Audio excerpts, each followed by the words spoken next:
Bagaimana kita boleh merunding dengan customer? Ini adalah satu soalan yang kita akan jawab dalam video ini kerana tidak senang kan? Jika kamu seorang tutor yang baru, memang tidak senang untuk merunding dengan customer. Dan untuk tutor yang berpengalaman, memang susah juga kan? Kerana kita takut kita tidak akan dapat klien itu. Jadi dalam video ini kita tahu bahawa ibu bapa mereka memang bekerja keras untuk merunding harga yang paling rendah atau kadar bayaran yang paling rendah. Ini adalah kerja mereka. Tetapi untuk kita pun mau rate yang baik, rate yang tinggi kan. Jadi mari kita bincang.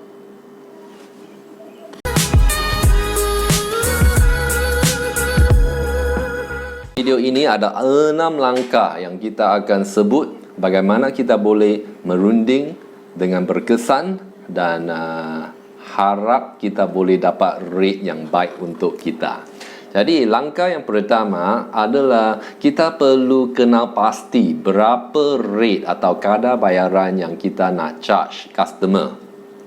Sangat penting kerana jika kita tidak tetapkan rate itu, mungkin kita akan dapat satu tawaran yang rendah. Mungkin kita akan dapat satu bayaran yang rendah daripada ibu bapa.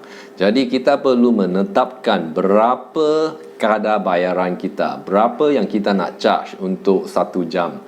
Dan kadar itu berbeza. Itu lihat dari satu tutor ke tutor yang lain. Kita tak mau charge terlalu mahal atau terlalu murah. Apa rate yang baik untuk anda? Ini terpulang kepada pelajaran anda secara akademik. Apakah certification atau ijazah yang kamu miliki? Ini terpulang kepada pengalaman mengajar anda. Berapa tahun anda telah mengajar? Di tempat mana yang kamu pernah ajar? Mungkin di tuition center atau di language center atau di sekolah dan sebagainya. Track record. Adakah kamu dapat result daripada pelanggan dahulu atau student dahulu, dan dari result itu kamu ada track record sudah. Selain daripada itu, adakah kamu memiliki reviews atau testimonials daripada murid-murid dahulu atau ibu bapa dahulu? Kerana ini semua akan menetapkan rate untuk anda. Apabila kamu menetapkan rate yang sesuai untuk anda, kamu biasanya akan tidur dengan nyenyak. Kerana kamu tahu itu rate yang kamu harus dapat. Poin yang kedua adalah apabila anda telah menetapkan apakah rate yang sesuai, sangat pasti untuk guna rate itu. Jangan compromise, jangan ubahkan rate itu. Kerana ada yang mungkin fikir, saya di tempat yang kebanyakan orang di sini sangat kaya, jadi saya boleh charge premium rate, rate yang lebih tinggi. Atau di tempat yang lain saya charge rate yang lebih rendah. Lebih baik untuk menetapkan rate yang kamu mau dan tidak ubah mengikut keadaan.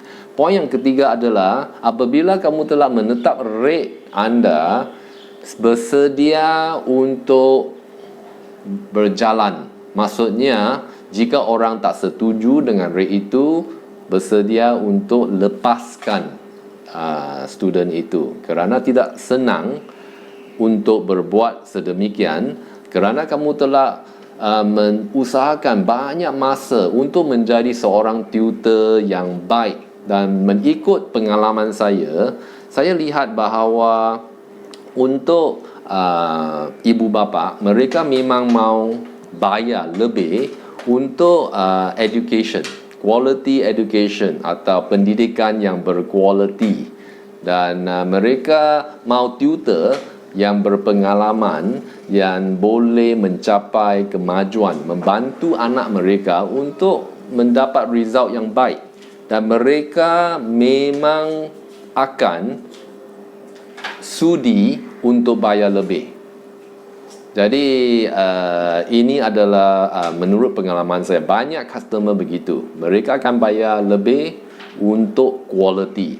Tetapi jika mereka tak sanggup bayar rate anda, mesti jalan saja. Tak perlu menerima tawaran itu. Kerana jika kita tidak buat sedemikian, kita akan dapat banyak klien yang akan selalu berkompromi dengan anda dan kamu akan selalu kalah dalam rundingan dengan ibu bapa. Poin nombor 4 adalah tidak ada sebarang sebab atau alasan untuk bertengkar dengan ibu bapa. Kerana kamu telah menetapkan apakah rate anda, terma atau syarat-syarat anda untuk tuition.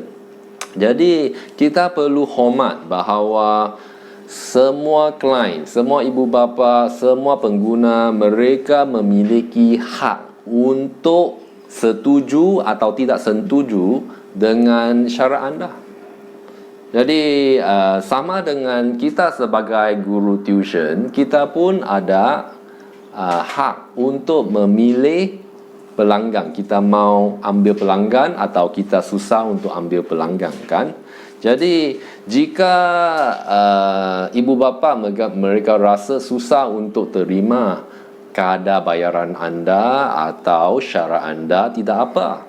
Mungkin kita boleh bantu, kita boleh menunjuk kebaikan hati kepada mereka dan kita boleh bantu mereka untuk mendapat tutor yang lebih baik untuk atau sesuai untuk mereka.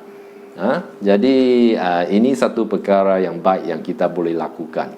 Sekarang poin nombor 5 adalah apabila kita sedang merunding dengan pelanggan, dengan customer, dengan ibu bapa kita. Bagaimana ibu bapa menilai seorang guru tuition? Mereka biasa menilai seorang guru tuition mengikut kualifikasi mereka. Apakah pelajaran mereka ada sebelum itu? Mereka nak tengok pengalaman mengajar berapa tahun, berapa lama, di mana mereka ajar. Mereka mau tengok review. Mungkin ada review tentang anda bahawa kamu seorang guru tuition yang menunjuk sifat-sifat yang baik. Ya, ini semua akan cara ibu bapa boleh menilai kita sebagai guru tuition. The result juga apabila kita membantu pelanggan dahulu atau pelajar dahulu untuk mencapai result yang baik, ini semua boleh membantu mereka menilai kita sebagai guru tuition. Jadi semasa kita merunding dengan ibu bapa, sangat penting ada yang kita boleh cakap, ada yang tidak digalakkan. Apakah perkara-perkara yang tidak digalakkan?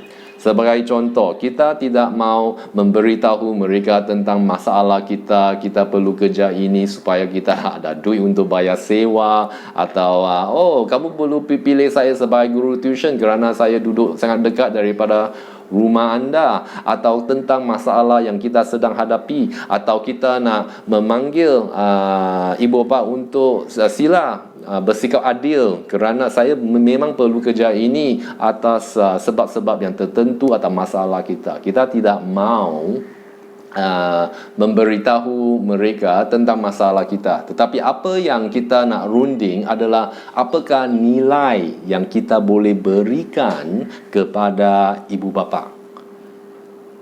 Bagaimana kita boleh membantu ibu bapa untuk mencapai matlamat mereka.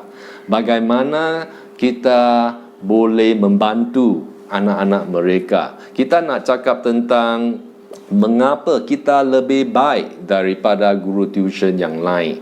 Mengapa kita adalah guru tuition yang paling sesuai untuk membantu anak-anak mereka. Apakah bakat yang lain yang kita boleh bantu anak-anak mereka? Kita perlu jujur dalam hal ini dan memang ini akan membantu kita untuk merunding dengan berkesan dan dapat rate atau kadar bayaran yang baik. Yang lagi satu poin adalah apabila kita dapat satu pelanggan, satu customer, sangat penting untuk cepat-cepat kita call mereka, kerana jika kita tunggu, memang customer itu akan hilang. Orang lain akan dapat customer itu. Jadi kita perlu follow up sangat cepat supaya kita dapat klien itu. Poin nombor 6 adalah apabila semua sudah setuju, kita buat kontrak, kan. Mungkin ada yang berikan syarat mereka melalui percakapan secara verbal, tetapi lebih kerana secara verbal mungkin orang akan lupa, kan.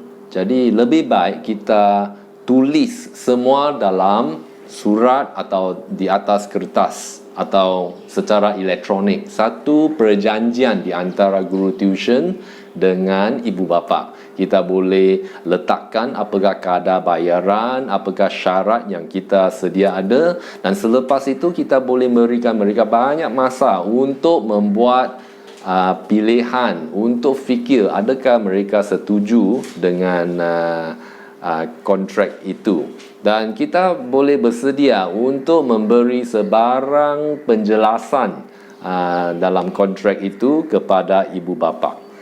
Dan untuk saya apabila saya merunding, saya tidak akan rehat sehingga dapat customer itu. Macam mana kita tahu bahawa kita benar-benar dapat customer itu?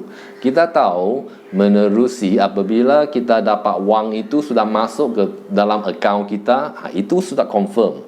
Atau kita pergi ke rumah murid kita pertama kali, dan ini adalah satu confirmation bahawa kita sudah dapat student itu.